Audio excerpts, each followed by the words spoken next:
You know, January is usually a month in which movies that are released in the theaters don't get a lot of love because there's a tremendous amount of interest in the Oscars.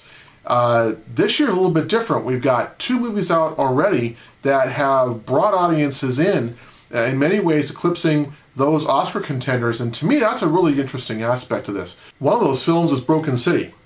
How does it match up? Let's find out.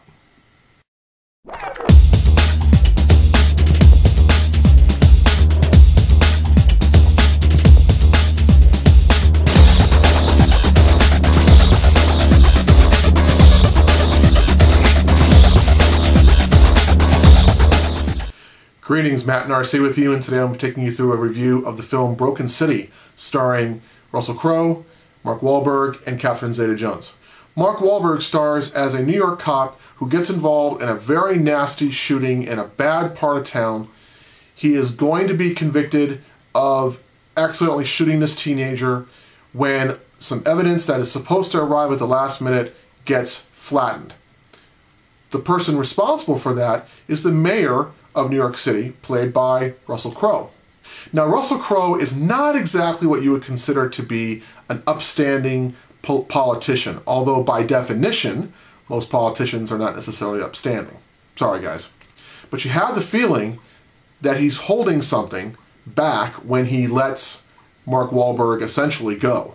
Unfortunately, Wahlberg has to resign from the police force, and so 7 years later, we see that he has become a private eye.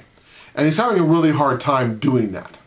He has a hard time paying his bills. He has his secretary trying to go out and secure old debts. And in one of the funniest scenes of the film, he and his secretary are calling people trying to get their money, and it's a really funny scene. One day the phone rings. Wahlberg gets a call from, you guessed it, the mayor, who wants him to investigate who is sleeping around with his wife, played by Catherine Zeta-Jones.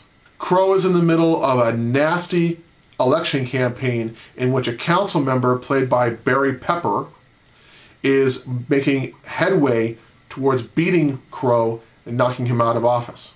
At first, Wahlberg suspects that it's none other than the council member's campaign manager. But as he starts to peel back the onion, things just really go south. The campaign manager is found shot dead out in front of an apartment that happens to belong to the council member. You come to find out that Valiant, the council member, is also gay, and that he was having a relationship with his campaign manager. From that point, the story takes a decidedly weird turn, and I don't want to really give it away, but suffice it to say, Mark Wahlberg, who early on demonstrates that he does not get along with the police commissioner, played by Jeffrey Wright, who you might remember in Quantum of Solace. And so early on, you get this really hate-hate sort of relationship between Wright and Wahlberg, that then you fast forward 7 years, and Wahlberg is now a private eye, Wright is still the police commissioner. And so when the shooting occurs, Wright and Wahlberg get together, and for some strange reason, these two enemies are now friends. And that's kind of where my concern with the film goes. In this 10-minute series of time, the film takes a very strange turn that audiences were not prepared for. I could actually hear people in the crowd saying, "Hey, what's going on with that? I don't get why that's happened." And to me, it seemed weird as well, because as soon as that happens, Wahlberg seems to be clearly on Wright's side.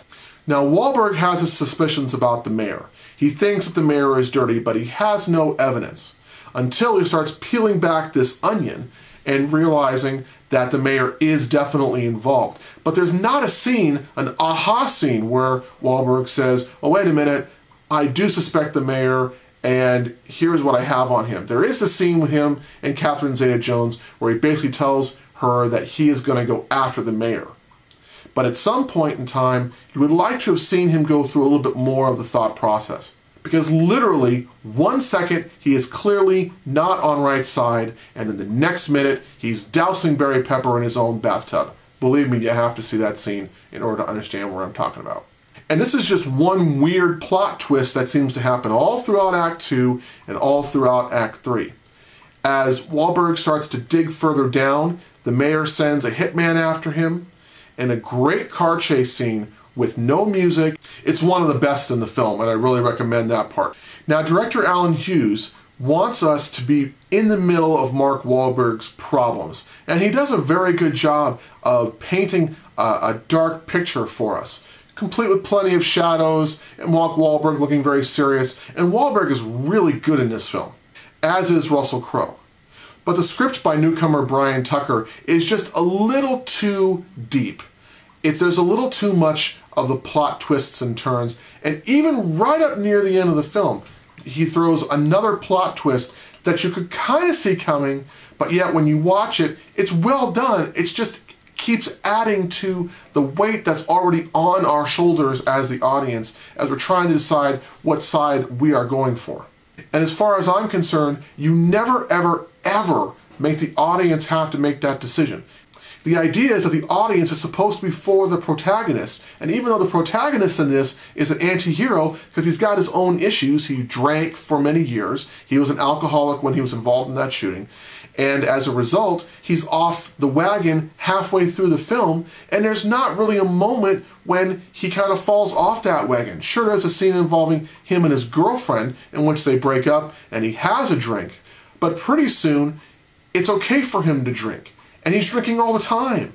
And he's even better now that he's drinking than he was when he was sober.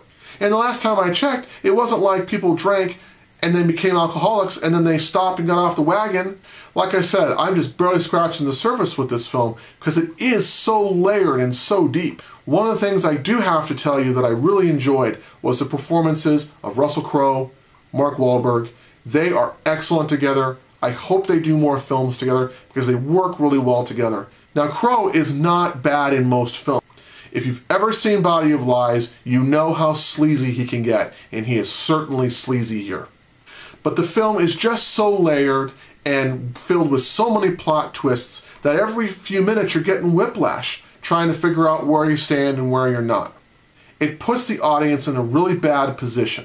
And so by the time you get to the end of the film, Tucker is taking you on such a journey that no one is really good or bad here, that everyone seems very dirty. So much mud has been slung on all the characters by the end of the film, you honestly don't know who you should be supporting and who you should throw under the bus. That to me makes this movie so problematic. I like the film, I love the performances, Barry Pepper is great, Jeffrey Wright is great in it, I really enjoyed most of the characters. And Hughes does a good job with the flawed script, but you may find yourself asking the same questions that I do. If you're willing to check reality at the door and just let the story unfold and take for what it is, Broken City is a really good film. It's a surprising film for January, complex and dark. But if you're in the Oscar mode and you're really thinking about where things stand with your favorite films of the year, and then you go to see this film, it may disappoint you. My suggestion, check it out as a matinee, let us know what you thought of it. So in the end, I would say, go see Broken City, have a good time with it, maybe skip some of the Oscar-nominated films, check this one out. Lots of great films in January this year. We may not see that again, so enjoy the new ones as they come out. Now, if you're on Twitter, you can check me out at the address listed right there. I write for SandwichJohnFilms.com, and if you want to check out our full review, you can also see it right there. I also write for onepercase.net, where we write about everything cool and everything awesome. This is Matt and RC. Peace!